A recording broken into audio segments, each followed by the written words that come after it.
Hello everyone and welcome back to Newton Academy. Today we are starting with chapter 1, Accounting and its terminology. In this video, we will focus on two very important basic terms of accounting, capital and drawings. Make sure to watch till the end to understand these concepts clearly. Let's get started. 3. Capital. The amount invested in the business by the proprietor. To run the business is known as capital. व्यवसाय चलाने के लिए मालिक, proprietor, द्वारा व्यवसाय में निवेश की गई राशि को पूंजी के रूप में जाना जाता है. Amount brought in this way may be in form of cash, goods or assets. In short, consideration given to the business by owner means capital. इस प्रकार लाई गई राशि नकद, माल या संपत्ति के रूप में हो सकती है. संक्षेप में मालिक द्वारा व्यवसाय को दिया गया प्रतिफल, consideration, पूंजी कहलाता है.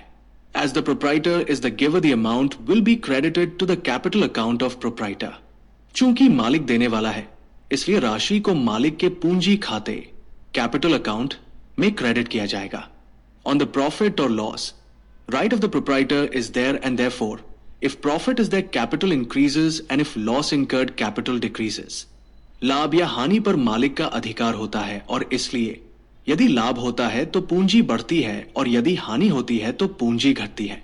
इन other meaning or way, capital means excess of assets over liabilities.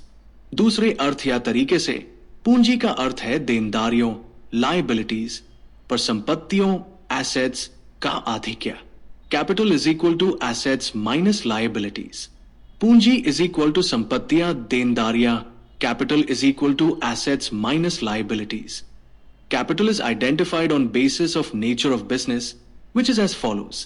पूंजी की पहचान व्यवसाय की प्रकृति के आधार पर की जाती है, जो इस प्रकार है. For sole proprietorship, capital word is used, which owner provides.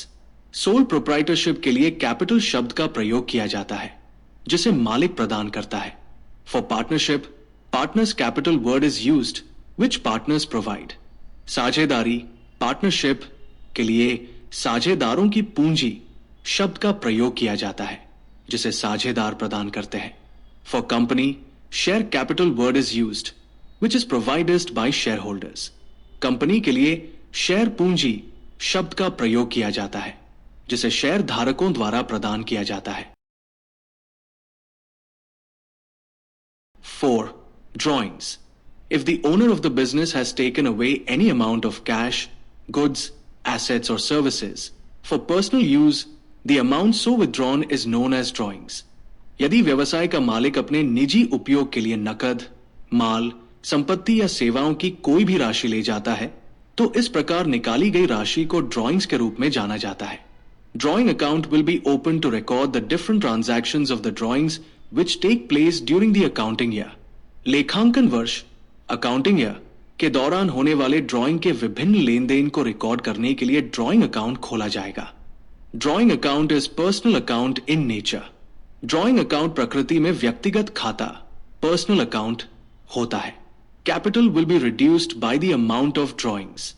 Drawing की राशि से पूंजी, कैपिटल, कम हो जाएगी.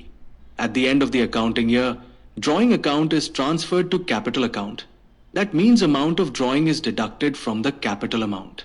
लेखांकन वर्ष के अंत में ड्राइंग अकाउंट को पूंजी खाते में स्थानांतरित कर दिया जाता है, जिसका अर्थ है कि आहरण की राशि को पूंजी की राशि से घटा दिया जाता है. इसी के साथ हमारा आज का सेशन यही समाप्त होता है, जहां हमने कैपिटल और ड्राइंग्स को अच्छे से समझा.